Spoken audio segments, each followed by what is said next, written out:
Hi guys. Thank you so much for being here with me tonight. Today's video is going to be a combination of reading some Christmas stories and eating some Christmas cookies and drinking a little bit of wine to cut back on the sweetness of the cookies, of course. I have some nice ambiance music going in the background. Let me know if you enjoy that. And I think that's all I have to say for my little intro. I'm going to begin by lighting my candle. This one is called Peace and Quiet Day. It smells like incense and dragon's blood. So let's light that before we begin.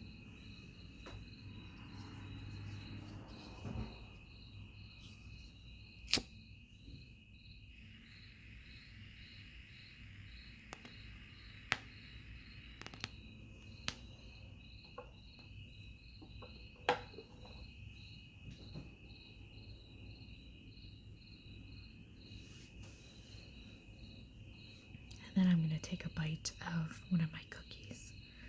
I have a sugar cookie blossom. I know usually it's peanut butter, but this one is a sugar cookie with a Hershey Kiss on top and some multicolored sprinkles. And then I have the ever so classic chocolate chip cookie. I think I'm going to have a bite of the chocolate chip cookie first.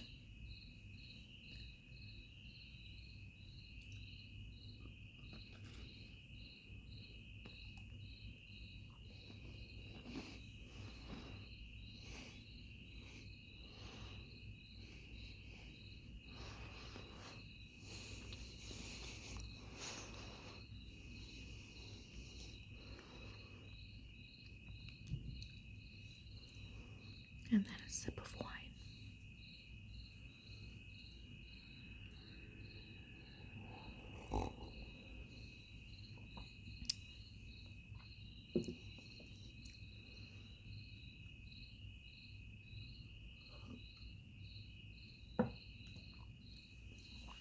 Okay. The first book I'm going to read is called Merry Christmas from the Very Hungry Caterpillar, which The Very Hungry Caterpillar was one of my favorite books as a child, so I had to read this one.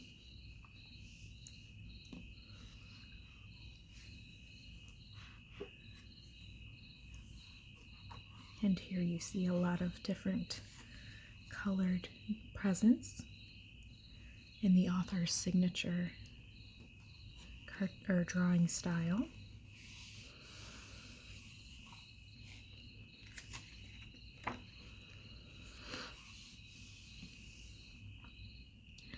Christmas is a time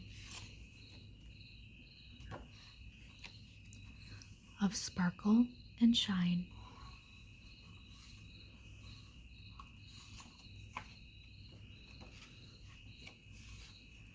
We give gifts with love.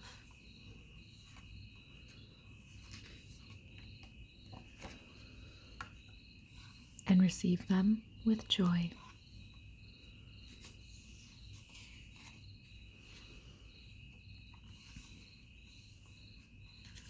We share with others and feast till we're full.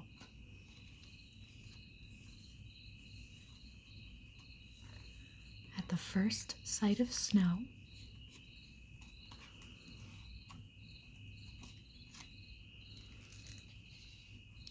we rush out to play.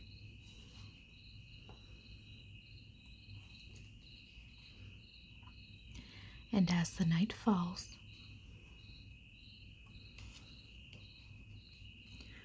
we wait in peace for the most magical moment. Merry Christmas.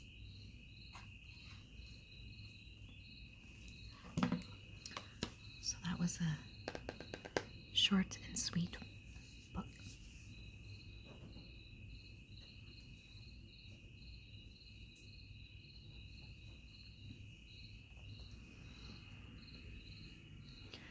And this next one is called The Best Christmas Ever by Chi Yuan Chen. But before I begin, I'm going to have a bite of the sugar cookie blossom.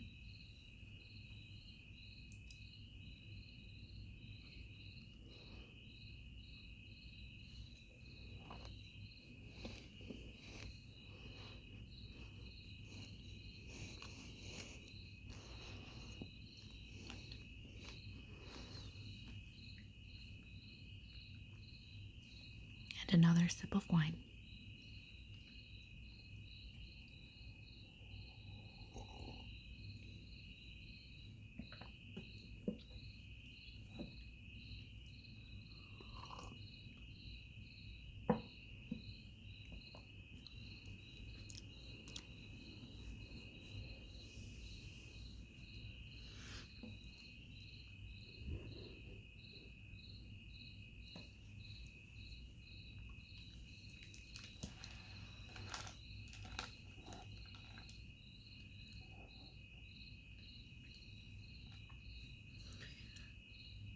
Let's read the plot on the inner jacket. Business was bad for Little Bear's father this year, and he was unable to find work. There isn't much money left. Christmas is almost here, and everyone would be expecting gifts. Readers of all ages will be moved by the touching story in this refreshingly illustrated book.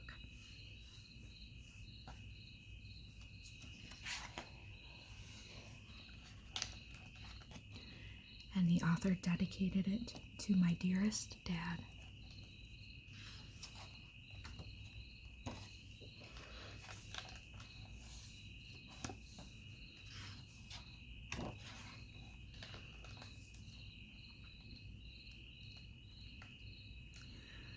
The year had been tough for Little Bear's father.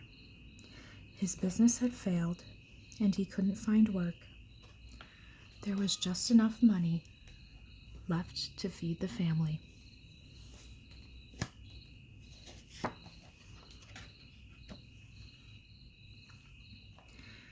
It was almost Christmas, and everyone would be expecting gifts.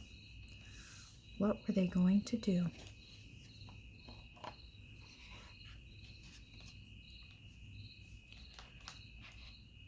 Mother Bear counted their money and said to Father Bear, "We need to save this for the winter. We can't afford presents for the kids this year."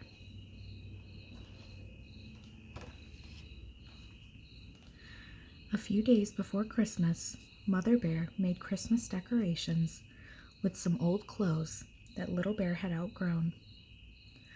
Little Bear's older sister and brother decorated the windows, hoping that Santa Claus would see.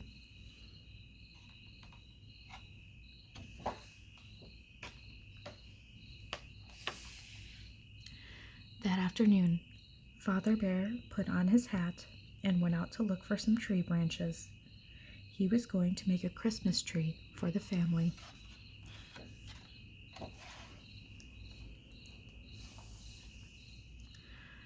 Father Bear hung ornaments on the tree. He sprinkled the top with white flour, which sifted down to the branches below like fresh snow.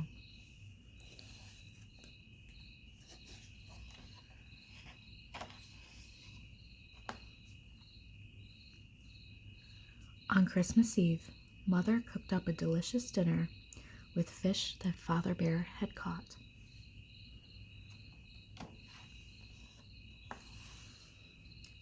After dinner, everyone went upstairs to bed. No one said much, just a quiet good night.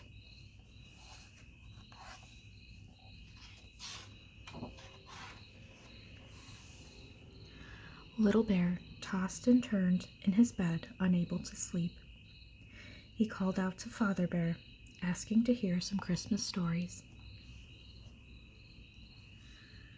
When the stories were over, Little Bear said softly to his father, "Santa Claus brings us presents every year. He won't forget us this time."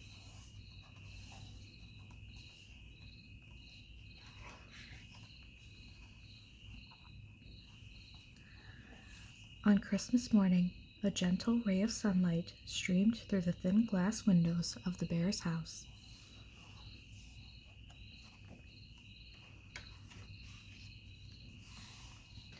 The ray illuminated 5 presents of different sizes lying together under the Christmas tree.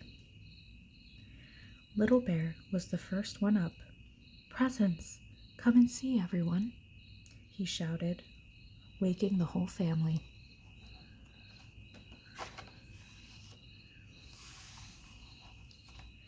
Each found a present bearing his or her name. Joyfully, Brother Bear exclaimed, "It has to be Santa Claus."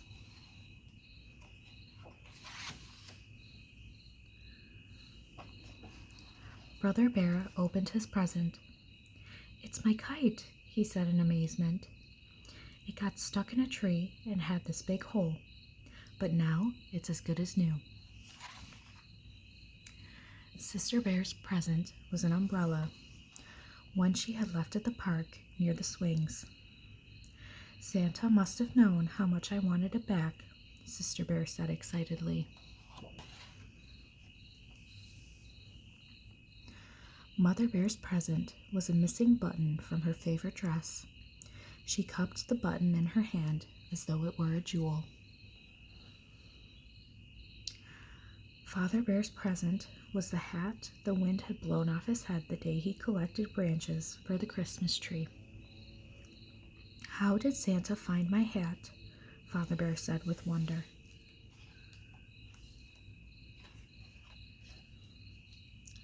Little Bear's present was his favorite baseball glove. "It's cleaned and shined up, just like brand new," he said.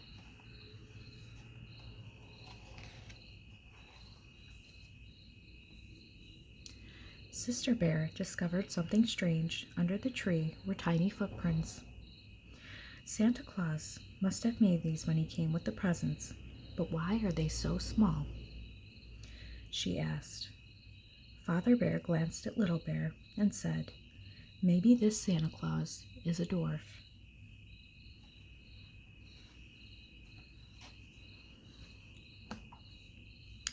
The whole of Christmas Day was spent discussing the mysterious gifts.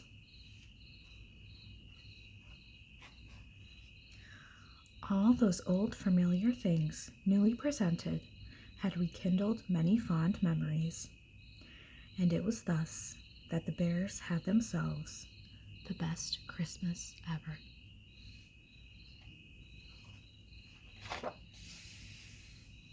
And there's Little Bear asleep in his chair.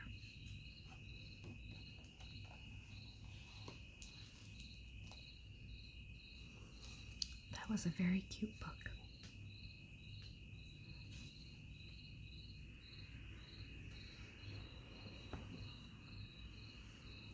Let me try to bring this up a little bit.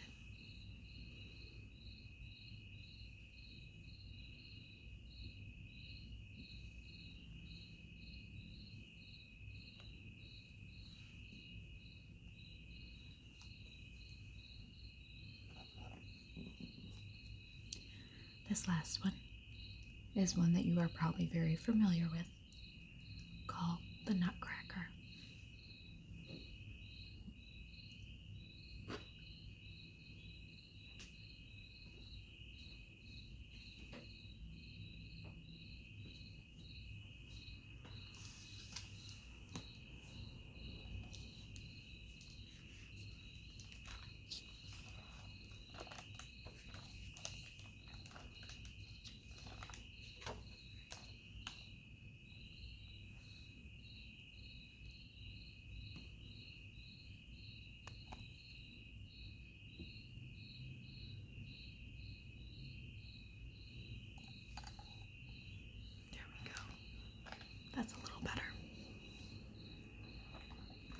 such a big book it doesn't fit on my desk. Waiting behind closed doors was difficult for Clara and Fritz. Sorry, his name is Fritz.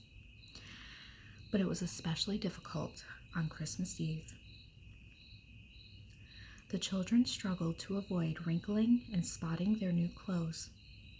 Clara was able to meet the challenge, but Fritz found it unbearable. Clara and her brother tried to busy themselves with their favorite books, but the activity behind the doors drew all their attention. Neither Robin Hood's nor Alice's adventures could pull them away. Only the loudest sounds came through the solidly built walls and door. "I bet that's one of your presents," said the mischief-making Fritz at the sound of a sudden crash. "It's probably broken." 7-year-old Clara, though, was used to her brother's taunts and was not concerned, especially since she was absorbed by imaginings of her own. Behind the doors, she envisioned a tree with toys and edible treats, and beneath the tree, a large box containing a new doll, curly-haired, in a dress with a big sash and pantaloons with many layers. Oh, how lovely she would be. They'd go on excursions and be constant companions, the very best of friends. Meanwhile, Fritz hoped for more soldiers to strengthen his army for imaginary battles to come.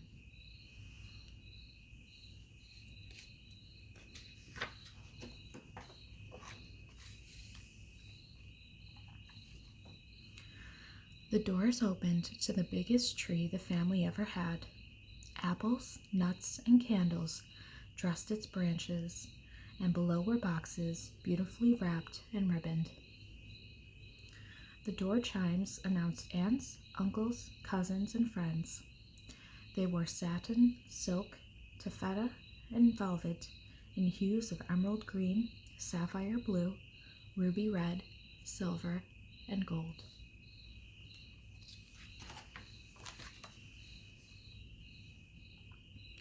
The dancing began.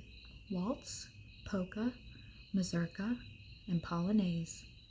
The angel on top of the tree, had she been real, would have seen the dancers arrange and rearrange themselves like colorful glass pieces in a kaleidoscope. But amidst all this excitement, Clara nearly failed to notice that someone important was missing. Godfather Drosselmeyer.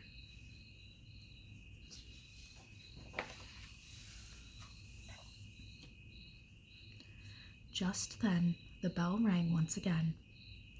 As Godfather Drosselmeyer arrived, a crowd immediately formed around him and then parted to make way for 3 apprentices carrying large boxes. All conversation stopped as the apprentices set down the boxes, and Drosselmeyer opened them one by one to reveal life-size mechanical dolls, a soldier, a ballerina, and a clown. Drosselmeyer wound them up, and they seemed to come to life.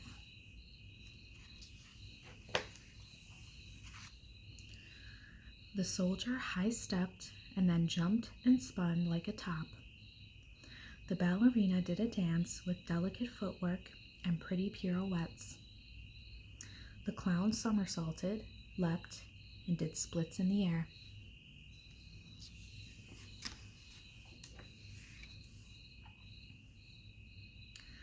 When the show was over, Drosselmeyer had one more toy to share. It was made of wood and dressed like a soldier, but its head was overly large, and the wooden soldier exposed its teeth like a smiling chimp. Godfather Drosselmeyer put a nut between those teeth and pressed a lever behind the soldier's neck. The nut, now free of its shell, went directly into Drosselmeyer's mouth.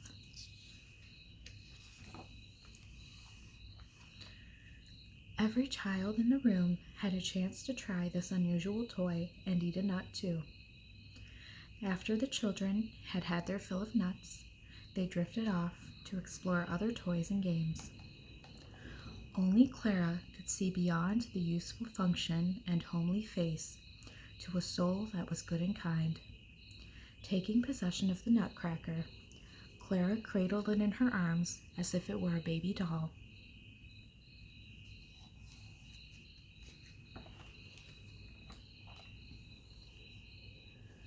But Fritz, always ready to stir up excitement, had been watching. He grabbed the Nutcracker from his sister and ran.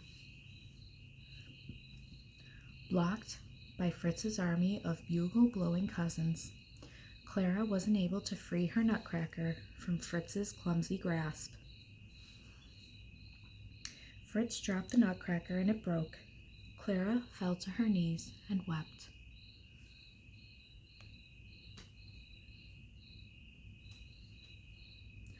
But Godfather Drosselmeyer, who had witnessed the scene, came to the rescue. He replaced the Nutcracker's dislocated jaw and secured it with a handkerchief.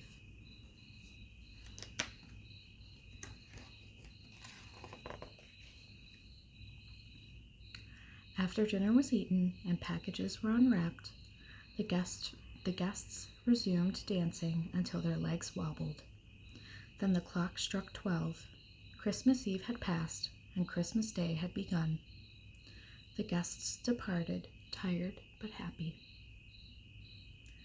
Dressed for bed, Clara had returned to the drawing room to take one more look at the tree and to say goodnight to the Nutcracker when something surprising happened. The tree, along with everything else in the room, grew before her very eyes. Then,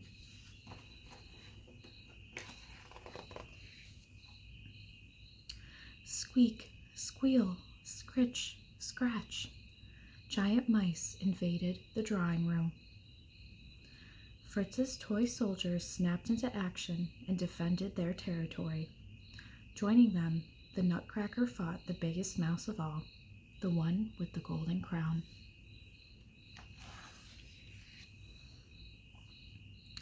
Though strong and brave, the Nutcracker was overwhelmed, so without any regard for her own safety, Clara threw herself at the Mouse King, who flicked her away like a tiny fly. Clara removed her shoe and threw it with all her might. She hit the Mouse King on the head, and he fell at once. The mice, taking their leader's stiff body with them, retreated. But it was too late. The Nutcracker lay motionless on the ground. Clara placed her head on his wooden chest and sobbed.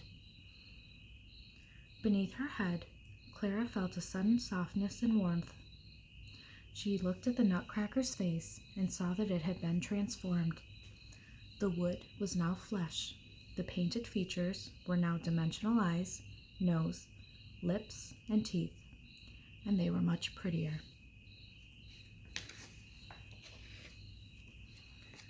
Just then, Godfather Drosselmeyer stood before her. Had he been present all along? Drosselmeyer introduced the boy as his nephew, Hans Peter, who had been under the wicked spell of Queen Mouseling, mother of the Mouse King. With love and courage, Clara had broken the spell. Drosselmeyer led Clara and Hans Peter to a magical sleigh that transported the threesome through the sky. They passed over an enchanted forest where snowflakes danced. The sleigh arrived in the land of sweets, where Godfather Drosselmeyer introduced the children to the Sugar Plum Fairy. Dancers from faraway lands entertained Clara and Hans Peter and gave them tasty treats. Spanish dancers gave the children marzipan stars and performed an energetic flamenco. Dancers from Sri Lanka gave the children tea and then did a peacock dance. African dancers with gifts of chocolate performed a dance of celebration and joy. They were followed by Brazilian dancers who came with coffee and did a rhythmical samba. Japanese kabuki dancers gave the children sweet mochi, and Russian tropak dancers gave them havla.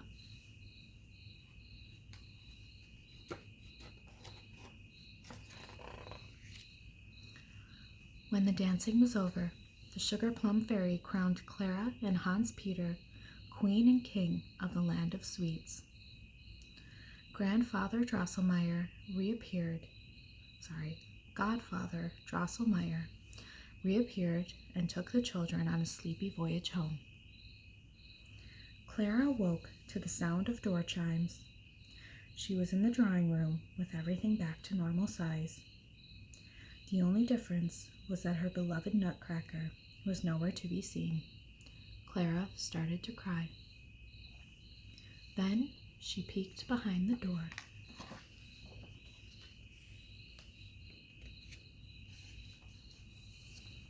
And there he is.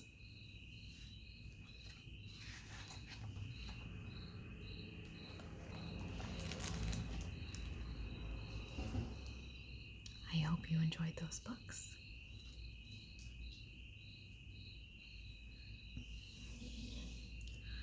Now I think I'm going to have another bite of my cookies and another sip of my wine.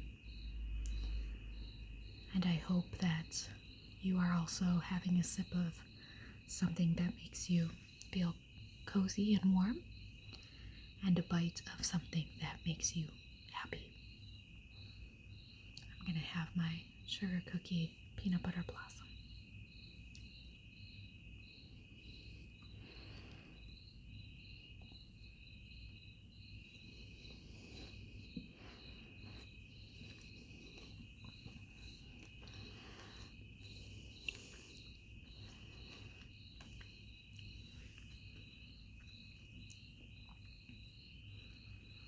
And then another bite of my chocolate chip cookie.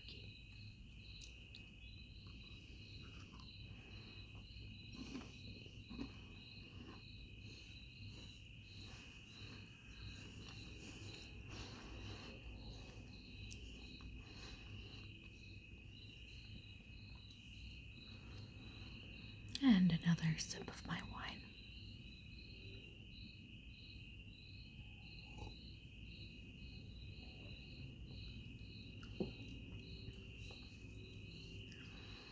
I hope that you enjoyed this video, and I hope that you are ready for a beautiful night's sleep and a beautiful holiday season up ahead of us. Have pleasant dreams, and may you dream of the Sugar Plum Fairies and the Nutcrackers, and dancing and ballet and all of those beautiful